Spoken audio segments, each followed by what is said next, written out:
again. You're not the victim here. Really much time left, you know. Hyenas. Again.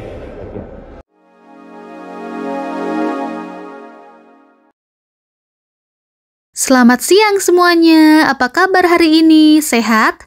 Kembali lagi di channel Dak Cinema. Kali ini kita akan menceritakan film tentang seorang hakim yang mengalami stroke, sedang dalam pemulihan di fasilitas perawatan bernama Sunrise Rest Home. Namun di sana, ia menemui seorang pasien psikopat yang menggunakan boneka tangan untuk menyiksa sesama penghuni. Langsung saja kita bahas alur cerita filmnya yang berjudul The Rule of Jenny Pen yang dirilis pada tahun 2024. Cerita dimulai dengan Stefan Mortensen, seorang hakim tua yang dikenal tegas dan sinis, menjalani hari-harinya di ruang sidang. Suatu hari saat sidang, ia tiba-tiba mengalami stroke parah yang membuat sebagian tubuhnya lumpuh, sehingga ia harus dibawa ke panti jompo bernama Sunrise Rest Home. Lions. Parole period of 9 years. Children. Help of reckless abandoned victim here.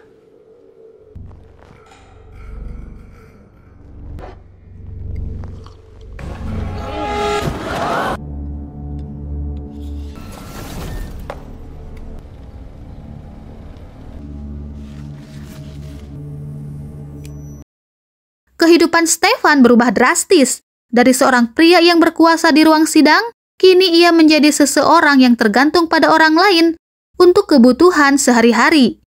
Ia ditempatkan di sebuah kamar yang sederhana di panti jompo, penuh dengan penghuni lansia lain yang juga menjalani hari-hari yang monoton dan penuh ketidakpastian.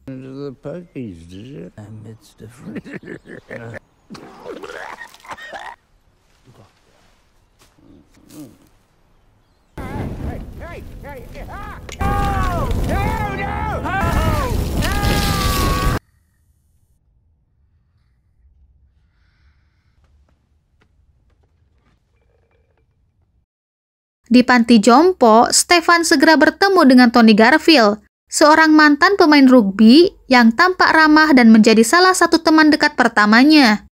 Tony mencoba membantu Stefan menyesuaikan diri dengan lingkungan baru yang asing baginya, di mana aktivitas harian dihitung detik demi detik dan kebebasan sangat terbatas. Suasana panti jompo terasa suram dan penuh tekanan, tapi Stefan mencoba untuk tetap kuat meskipun rasa frustasinya semakin dalam.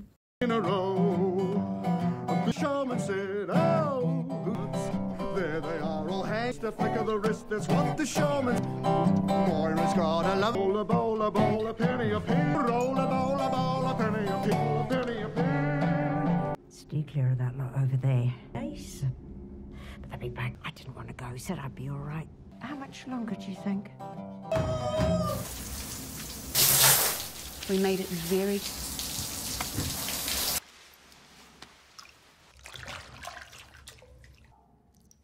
Jazz? Oh my god! Alright. Namun, suasana yang tampaknya biasa ini berubah mencekam ketika Stefan mulai menyadari adanya keberadaan Dave Greeley, seorang penghuni yang tampak lemah dan agak bingung di siang hari. Tetapi, malam harinya berubah menjadi sosok yang menakutkan. Dave menggunakan boneka menyeramkan yang dinamakan Jenny Pen sebagai alat untuk menyiksa secara psikologis dan fisik penghuninya. Boneka itu menjadi simbol teror yang menghantui panti jompo tersebut. Dan Dave menjadi figur antagonis yang menghancurkan ketenangan di tempat itu.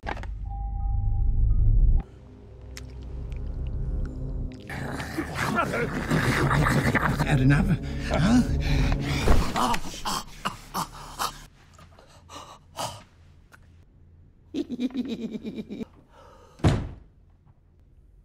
Some nights I may.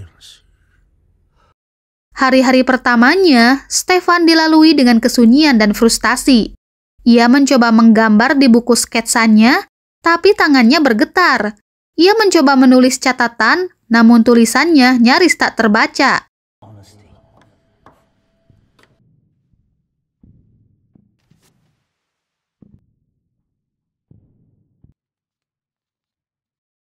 Beberapa malam, ia mendengar suara Jenny Payne dari lorong, menyanyi lagu anak-anak, lalu tertawa cekikikan. Ketika ia bertanya ke staf, mereka menganggapnya berhalusinasi.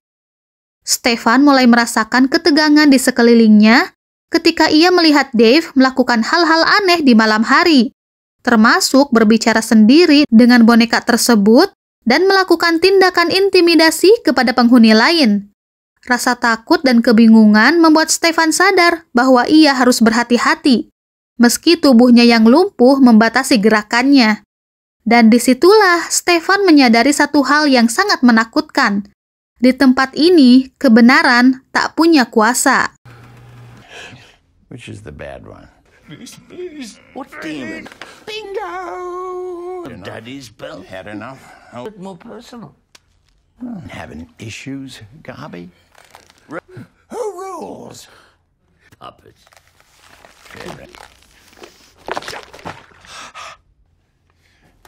One of these. Broken places.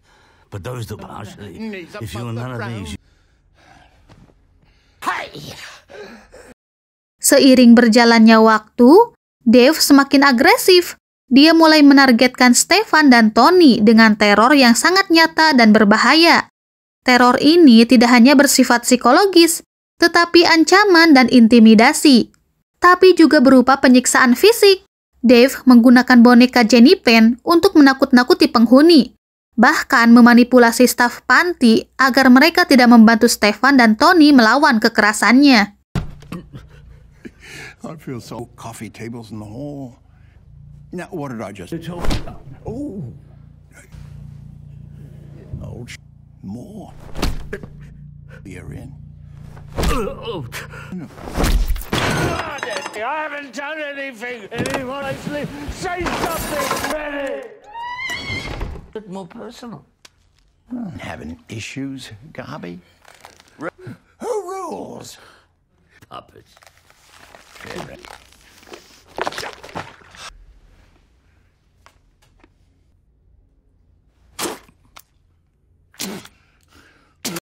Hari-hari berikutnya di panti jompo menjadi medan perang yang tak terlihat.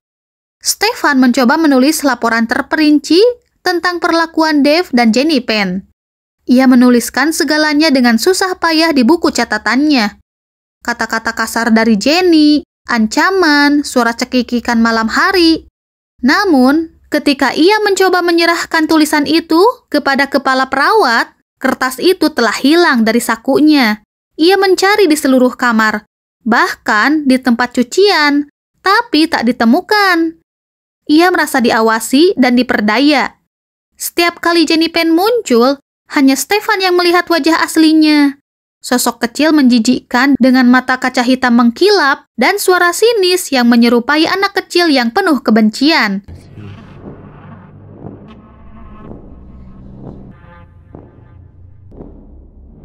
You're not the victim here, isn't she? Again. Hyenas. Really much time left, you know. Yeah, I know. Again. Kesuraman semakin terasa ketika Dave melakukan kekejaman yang sangat keji, termasuk pelecehan seksual terhadap penghuni lain di panti.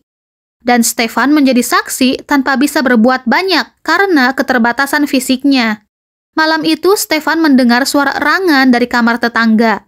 Saat ia merayap ke arah pintu, ia melihat bayangan Dave masuk ke kamar lansia lain, wanita tua bernama Ruthie, yang tubuhnya semakin ringkih dari hari ke hari. Your family's... Can't see them. See them? I don't think so. You better have...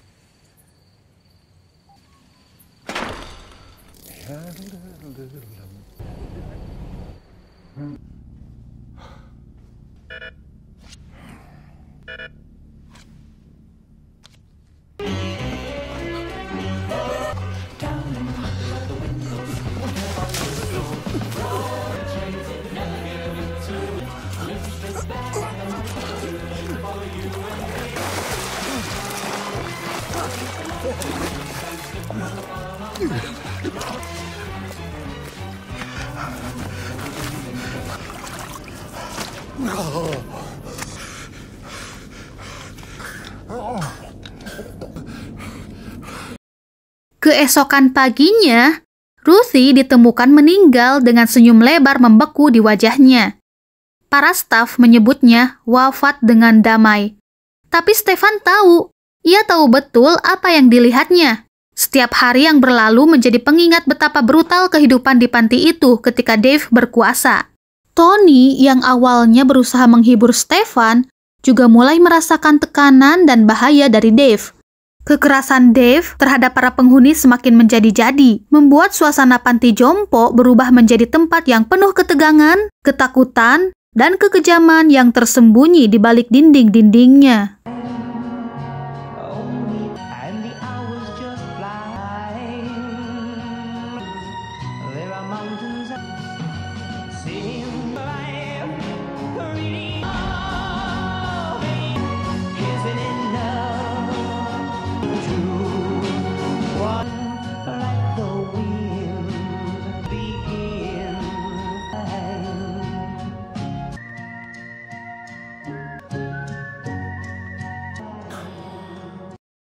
Stefan, walaupun dalam kondisi fisik yang terbatas, mulai menggali informasi tentang latar belakang Dave. Ia menemukan bahwa Dave sudah puluhan tahun berada di panti jompo ini. Dulu, Dave bekerja sebagai janitor panti, yang menjelaskan betapa dia memiliki akses dan pengetahuan tentang seluruh area panti, termasuk tempat-tempat yang biasanya tersembunyi dari pengawasan staf dan penghuni lain.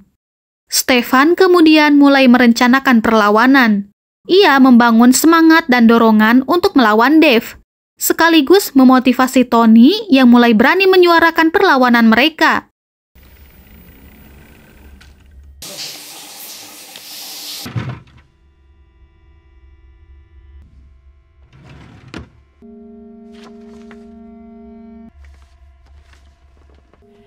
Now,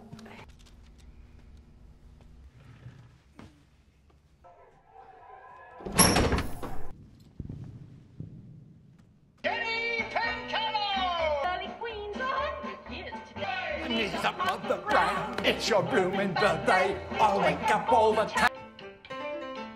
The brown under the tape. Right on. Knees up, don't get the breeze on. What a rotten song. E-I-E-I-E-I-E. What a rotten song. What a rotten sing. Knees up, don't get the breeze up. Knees up, what a rotten song.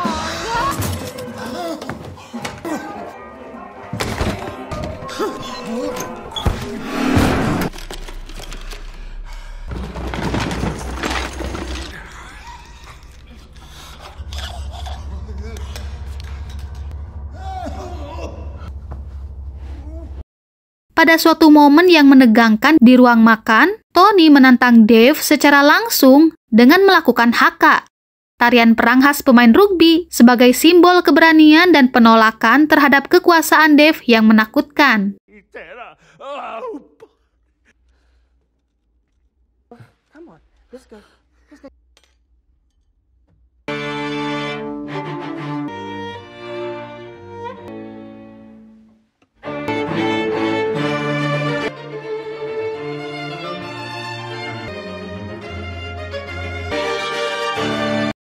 Setelah memancing Dave keluar dari persembunyiannya dengan jebakan, Stefan dan Tony berhadapan langsung dengan Dave di ruang cuci panti. Di tempat yang suram dan penuh dengan misteri ini, pertarungan fisik terjadi. Meskipun Dave terlihat sangat kuat dan menyeramkan, Stefan dan Tony bekerja sama untuk mengalahkan Dave. Mereka berhasil mencekik Dave menggunakan selimut yang ada di sana hingga Dave akhirnya tewas, mengakhiri era terornya di panti jompo.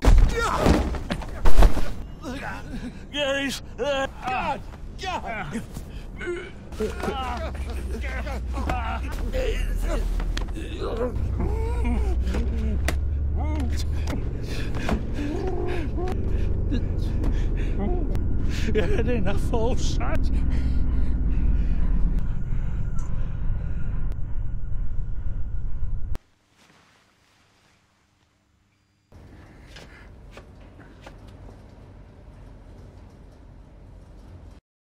Setelah kematian Dave, suasana panti jompo berubah drastis.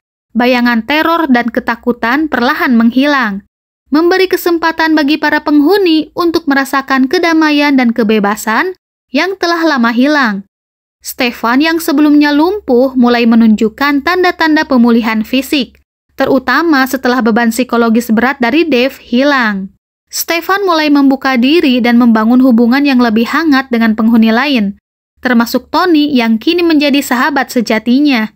Mereka bersama-sama menciptakan suasana baru yang penuh solidaritas dan harapan. Kehidupan di panti jompo yang sebelumnya monoton dan menakutkan berubah menjadi lebih manusiawi dan hidup. Sebagai simbol akhir dari penderitaan yang mereka alami, Stefan mengambil boneka Jenny Payne dan membakarnya di luar panti jompo. Api membakar boneka tersebut melambangkan berakhirnya kekuasaan Dave dan teror yang boneka itu bawa. Film diakhiri dengan rasa lega dan harapan, menunjukkan bahwa meskipun di penghujung usia penuh tantangan, kekuasaan dan solidaritas bisa melawan intimidasi dan kekerasan.